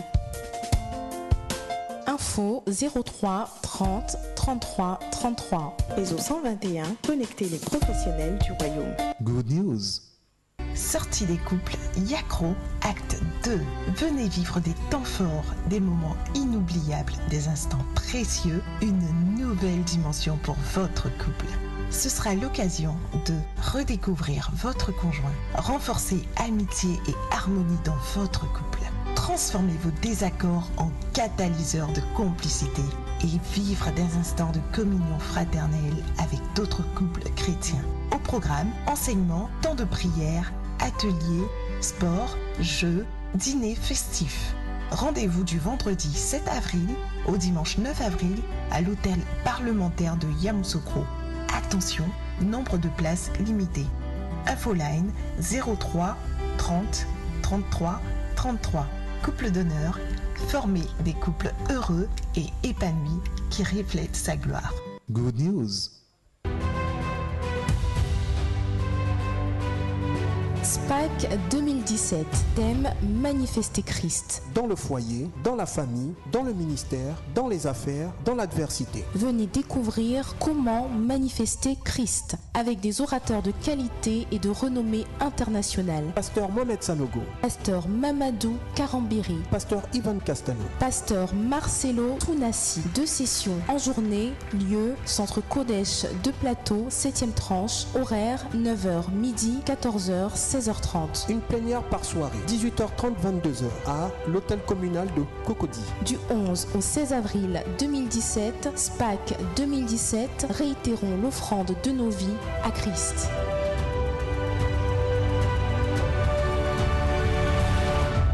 Shalom à toute l'Église, sans oublier nos internautes, bon culte à vous. Amen. Alors, je vais revenir sur l'annonce de AJSN. Dis avec moi AJSN. Ça veut dire quoi? Abidjan Jesus Solution Night. En fait, ce programme n'est pas organisé par l'église Vase d'Honneur Centre Kodesh.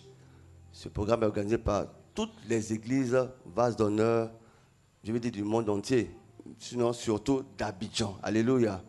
Donc, c'est un programme commun des églises Vase d'Honneur d'Abidjan.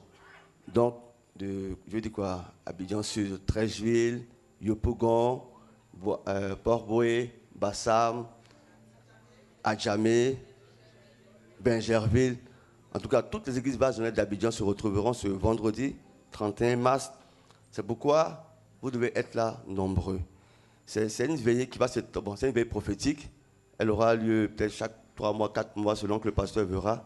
Mais pour ce premier jour, ce premier vendredi du 31 mars, il est important que tout le monde soit présent. Bien sûr, si vous le pouvez, dans les tenues AJSN, ce que nous souhaitons bien sûr. Mais la veille a une coloration très prophétique sur la vie d'Abidjan. C'est ce que je voulais dire en fait. C'est-à-dire, viens entendre ce que Dieu va dire sur Abidjan. Alléluia. Alléluia. Il y aura une adoration prophétique. Il y aura des temps d'intercession, des temps de prière, des temps d'évangélisation, de guérison, de miracles. Et c'est l'occasion aussi pour inviter tous vos amis qui n'ont pas encore connu Jésus, tous ceux qui sont malades dans leur maison, invitez le maximum de personnes à venir à ce programme. Alléluia.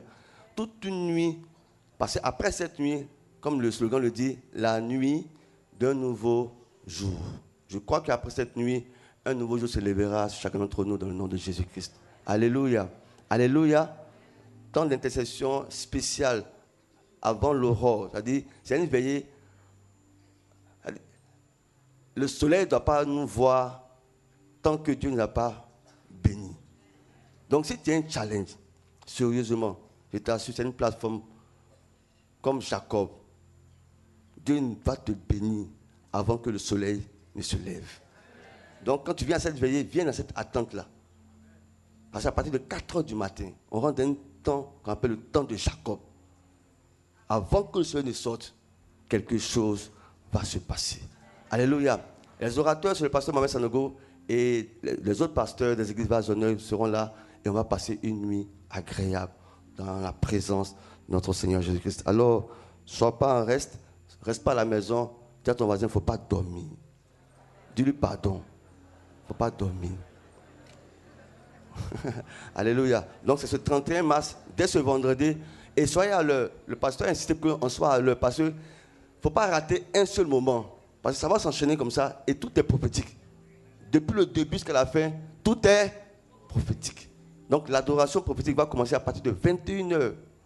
Donc il faut être là, très présent et rester connecté afin que Dieu nous bénisse. Alléluia. Alors sans plus tarder, nous voulons recevoir les nouvelles personnes. S'il y a quelqu'un qui est ici, dans cette salle ou ailleurs, et c'est son premier culte à vase d'honneur, qui se tient debout, nous voulons le recevoir. Nous voulons l'accueillir, nous voulons l'acclamer, nous voulons le bénir, soit le bienvenu.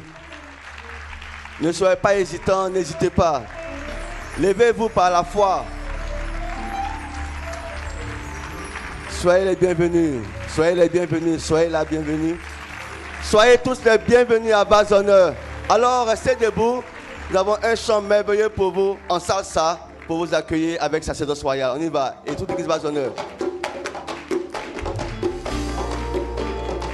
On reçoit nos nouveaux, s'il vous plaît, avec des acclamations. Ce chant est pour vous.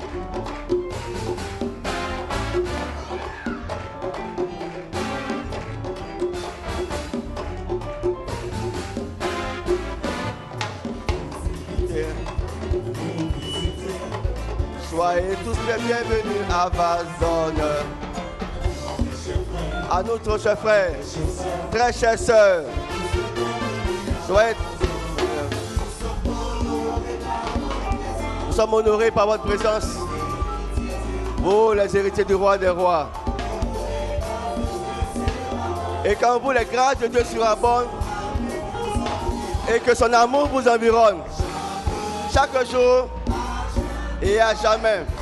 Maintenant, levez les mains vers le Seigneur, cher nouveau. Nous allons vous bénir. Recevez la grâce et la bénédiction.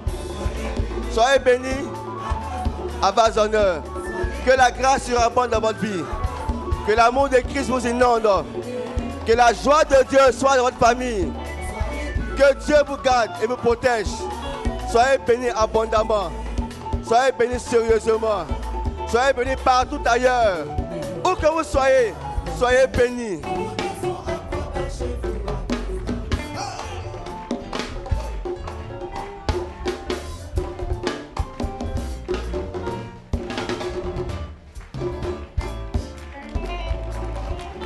Alléluia. Est-ce qu'on peut appeler très fort le Seigneur pour nos nouveaux? Alors, chers amis, ne restez pas assis. On n'a pas encore fini avec vous. Si vous cherchez une église pour grandir dans la foi, on est Dieu en profondeur. Qu'est-ce qu'on lui dit, les frères et sœurs? Restez ici, le voisin le plus proche. Dis à ton voisin qu'il a trouvé son église. Il est à la bonne place, au bon moment et au bon endroit. Alléluia. Alors, mais toutefois, si vous êtes de passage et que vous devez nous visiter aujourd'hui, quand vous repartez dans votre localité, saluez vos proches de la part du pasteur Sanogo Mohamed et de toute l'église Vazonneur, encore une fois, qui va acclamer pour vous. Alléluia. Alors, dès ce mercredi, nous allons avoir un bon moment spécial avec le pasteur Mohamed. Je ne sais pas si... Bon, ce sera là. Mais de toute façon, on se retrouve ce mercredi à 19h avec le rendez-vous des champions. Alléluia. Le lieu où Dieu transforme les gens ordinaires en... C'est ce mercredi à 19h dans cette salle-ci. Alléluia. Mais dimanche, c'est sûr qu'il sera là. Dimanche prochain, en tout cas, il sera là. Alléluia. Ok, donc pour vous recevoir, nous avons un premier cocktail pour vous. Un endroit pour vous recevoir et prendre de vos nouvelles. Et à cet endroit, les frères et sœurs qui vont vous recevoir aussi se feront le plaisir de répondre à toutes vos questions afin de mieux connaître l'Église et d'avoir plus une idée claire de l'assemblée que vous avez fréquentée aujourd'hui. Amen.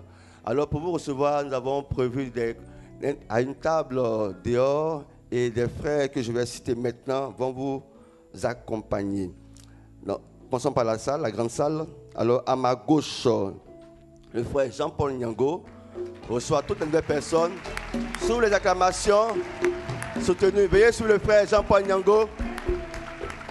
À ma droite, la sœur Christiane Oka. Veuillez la suivre sous les acclamations et les encouragements des frères et sœurs de la droite. À la cour d'honneur, Madame Assi Nabi reçoit la nouvelle personne. Veuillez la suivre sous les ovations soutenues de tout le centre Kodesh. Au petit chapiteau, Raïssa Ange Dina reçoit les nouvelles personnes sous les ovations de tout le centre Kodesh. Et nous acclamons aussi pour nos frères et sœurs qui nous suivent par Internet, à savoir les frères et sœurs de l'Afrique du Sud et du Japon. Que Dieu vous bénisse abondamment. La parole aux dirigeants pour la suite des annonces et la scène. Il est où le dirigeant?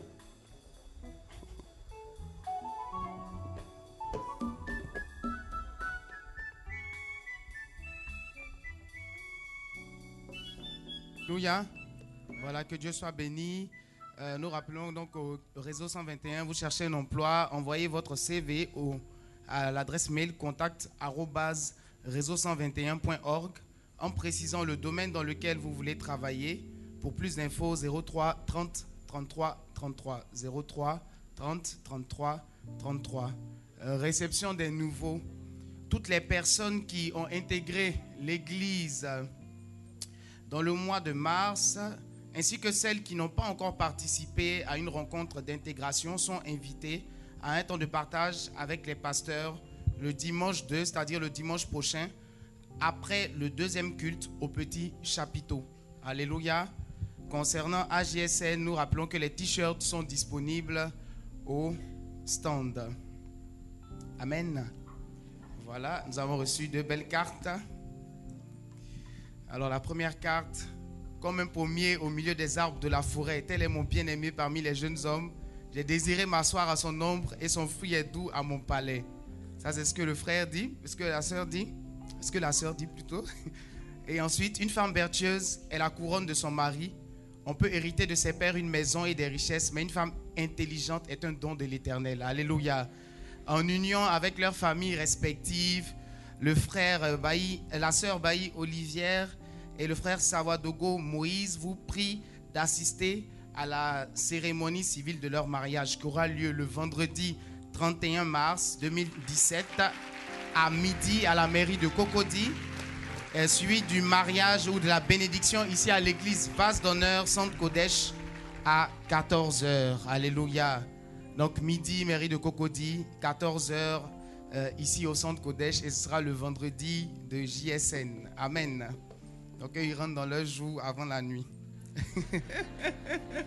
Il y a aussi une deuxième carte, une carte assez particulière.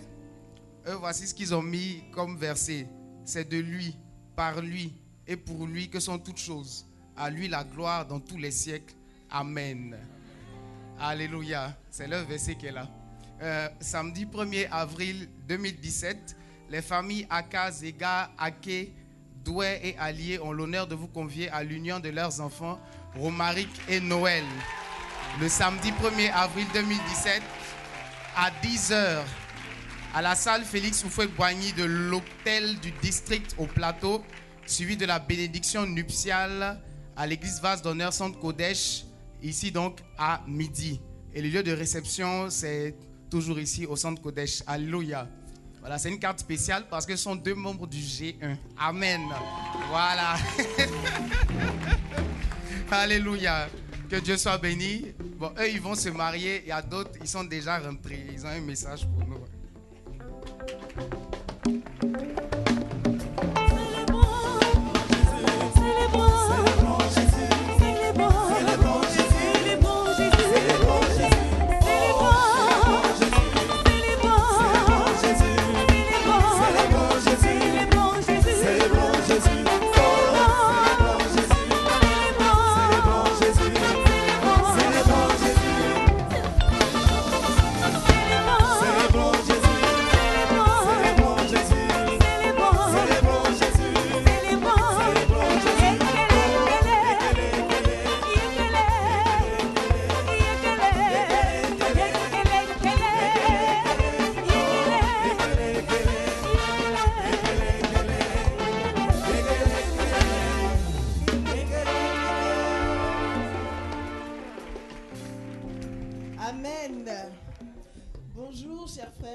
Bonjour tout particulièrement à tous les hommes et à toutes les femmes mariées de cette assemblée. Nous sommes là spécialement pour vous. Les célibataires, ce n'est pas de la discrimination. Nous prions pour que très bientôt vous puissiez rejoindre le club des mariés. Amen. Nous sommes là pour vous parler de la sortie des coupes d'honneur qui aura lieu du vendredi 7 avril au samedi 9 avril à l'hôtel parlementaire de Yamoussoukro, dont le thème c'est toi et moi, la Dream Team. Nous croyons que le Seigneur nous a créés et nous a unis pour qu'ensemble nous puissions former une équipe de rêve pour réaliser la vision, atteindre le but à l'instar de Christ et l'Église qui est son épouse. Cette sortie s'adresse à tous ceux qui ont soif de plus d'harmonie conjugale, de voir leur complicité, leur amitié, leur complémentarité se bonifier au fil des temps. Nous passerons donc 2 nuitées en pension complète et le programme qui a été concocté à cet effet est très dense. Le vendredi soir, nous aurons un dîner champêtre, un barbecue. Ce sera romantique, paradisiaque, féerique, festif, autour de la piscine de l'hôtel parlementaire. Le samedi, nous aurons une séance de sport en couple et en groupe. Et nous aurons aussi des ateliers très pratiques sur la communication. Savoir se dire de belles choses dans le couple, ça s'apprend. Savoir parler de moins belles choses aussi, sans se fâcher et sans fâcher, ça s'apprend. Venons donc à cette sortie et nous apprendrons tout cela. Dans la soirée du samedi, nous aurons un gala festif où nous allons nous amuser. Vous avez vu un petit échantillon là. Et pour ceux qui étaient là l'année dernière, si quelqu'un est arrivé brusquement dans la salle lors du dîner, se serait dit, mais ils sont fous, ils sont ivres, ils ont bu. Et oui, quand des enfants de Dieu passionnés, des couples passionnés s'unissent pour se réjouir, il y a l'ivresse du Saint-Esprit. Il y aura une atmosphère de miracle, une atmosphère de restauration, une surabondance d'amour. Soyons tous de la partie. Alors, vous avez été nombreux à vous inscrire et nous invitons tous ceux qui n'ont pas encore réglé l'intégralité de la somme à se rendre à notre stand parce que la date approche à grands pas. Le nombre de places est limité. Nous serons malheureusement obligés de prendre les personnes qui prioritairement auront réglé la totalité des frais. Pour ceux qui viendront, ne soyez pas surpris de retourner plus amoureux, plus lovers, plus fins l'un de l'autre, plus amoureux de Jésus qui est l'époux par excellence. Rendez-vous à notre stand, nous vous y attendons. Que Dieu nous bénisse.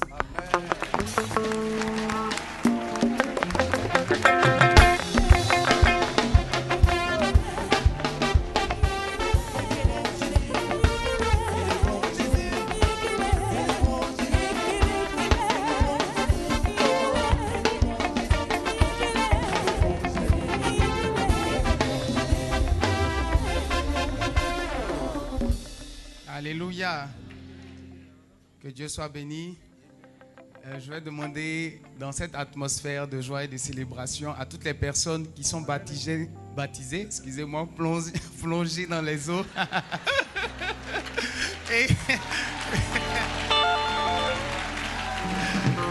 qui se sentent prêtes à s'approcher de la table du Seigneur, de bien vouloir se tenir debout. Alléluia.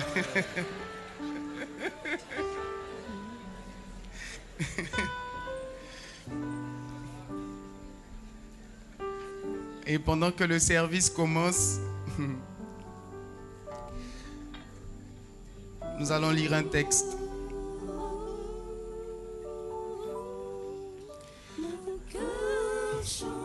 Ce texte-là se positionne aussi à un repas. Et c'est un repas où Jésus avait été invité.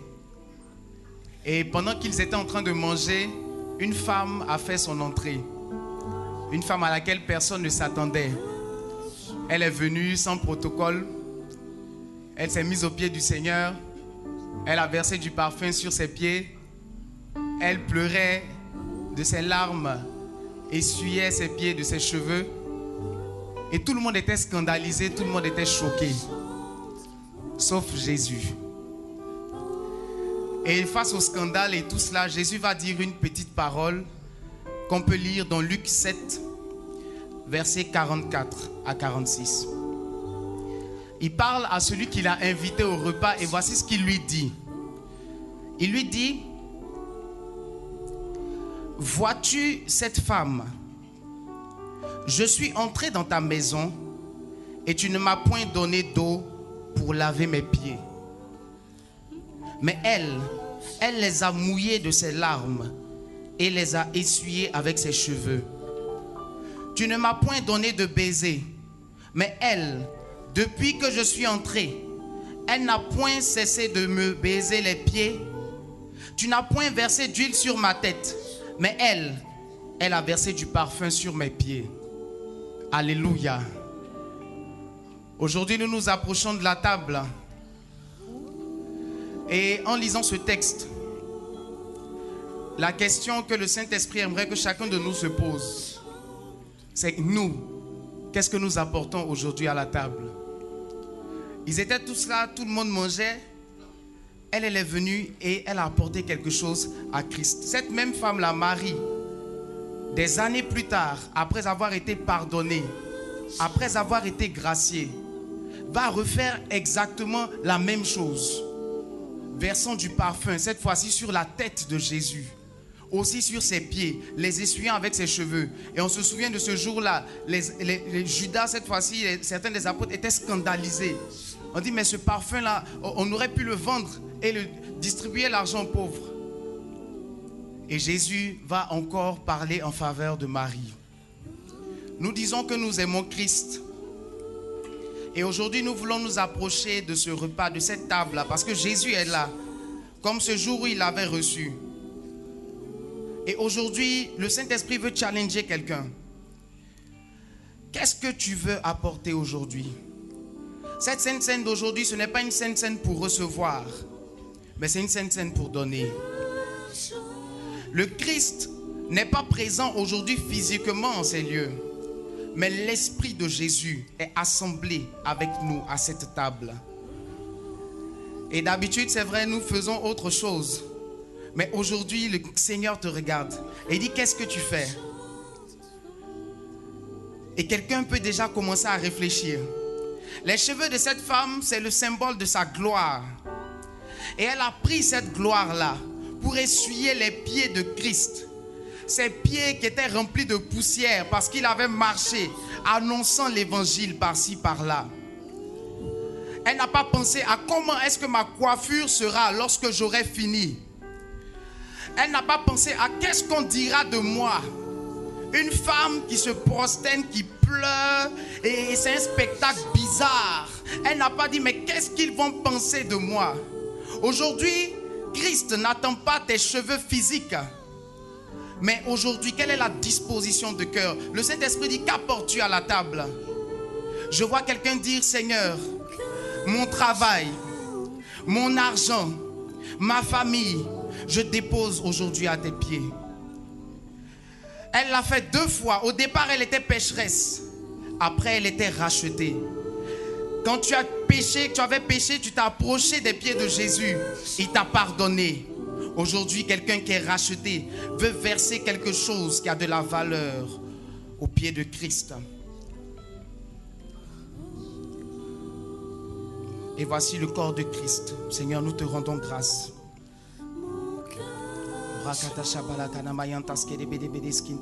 Qu'est-ce que tu apportes? Est-ce que quelqu'un peut voir Christ et lui apporter quelque chose? Qu'est-ce que tu sacrifies aujourd'hui? Qu'est-ce que tu mets à ses pieds? Il est présent tout près de toi. Vas-tu faire comme Simon qui avait reçu Jésus, qui n'a pas versé de parfum, qui n'a rien fait, qui était juste content de le recevoir? Ou veux-tu faire quelque chose de sacrificiel pour lui aujourd'hui? Seigneur, je te bénis. Je vois quelqu'un qui redédie sa vie à Christ. Je vois quelqu'un qui redédie sa vie à Christ. Je vois quelqu'un qui oublie tout ce qu'il a gagné, tout ce qu'il a acquis et qui le met aujourd'hui au pied de Christ. Qui dit, Seigneur, tout cela n'est rien, tu es tout pour moi. Aujourd'hui, si tu me le demandes, je mets toutes ces choses de côté pour m'approcher et t'avoir toi seul. Des gens parfois demandent, si tu allais sur une île déserte, quand viendrais-tu? Et je vois quelqu'un dire, Seigneur, je ne chercherai pas à emmener un livre, je ne chercherai pas à emmener un téléphone, je ne chercherai pas à emmener un ordinateur, mais je porterai simplement ta présence dans mon cœur sur cette île déserte, Jésus, car ta présence me suffit. Jésus prit ce même pain une nuit où il fut livré. Après avoir rendu grâce, Seigneur, je te rends grâce pour ce pain qui est maintenant ton corps. Merci pour tes bontés, tes faveurs. La Bible déclare qu'il le rompit.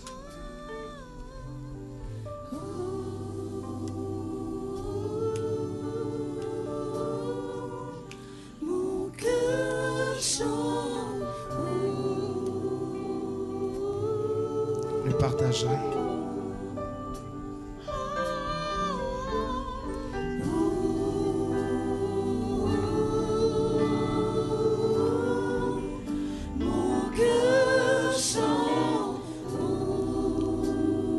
Que chacun maintenant apporte quelque chose à Christ. Parce que ce que tu tiens dans ta main, c'est le corps qu'il a donné pour toi. Et qu'est-ce que tu lui apportes aujourd'hui? Jésus. Jésus, Jésus, je te donne tout. Tu es le premier, tu es digne, tu reçois. Et ensemble, prenons le corps de Christ. Merci Jésus.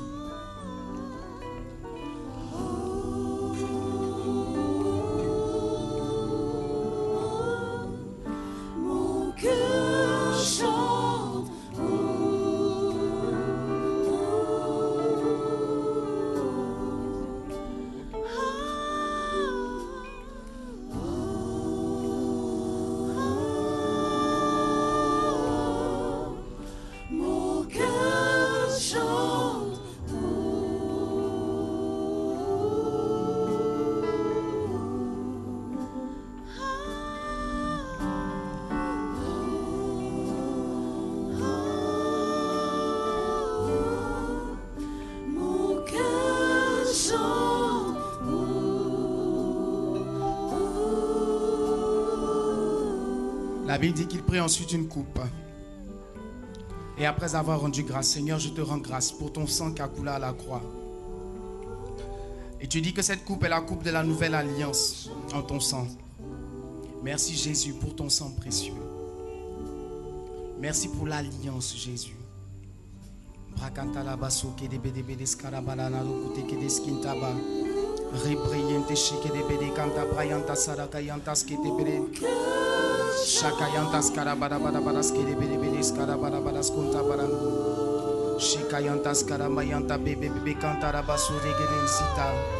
Jésus, nous t'apportons nos âmes. De même que tu as donné ton âme pour nous, Seigneur, nous te donnons nos âmes, nos souvenirs, nos pensées. Nous renonçons simplement à nous-mêmes. Alléluia. Et aujourd'hui, tu vas trinquer toi seul avec le Seigneur. Alléluia. À ce que tu as décidé de lui apporter. Trinque avec Jésus, Seigneur. Mon cœur chante.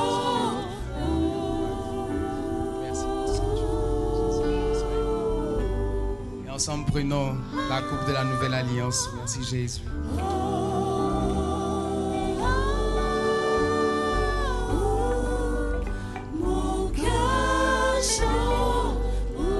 Quelqu'un qui sait que quelque chose vient de se reconnecter avec Christ peut par la foi saisir cette grâce et pousser un cri de victoire et acclamer le nom de Jésus. Il est digne de recevoir l'honneur, il est digne de recevoir la gloire, il est digne de recevoir des cris de joie, des cris de triomphe, car il a donné sa vie pour le salut de l'humanité. Son nom, c'est Jésus, Jésus, Jésus, Jésus, Jésus, Jésus, Jésus, Jésus, Jésus, Jésus. Que ce dimanche soit un dimanche de gloire pour chacun de nous. Au nom de Jésus. Amen. Passe un excellent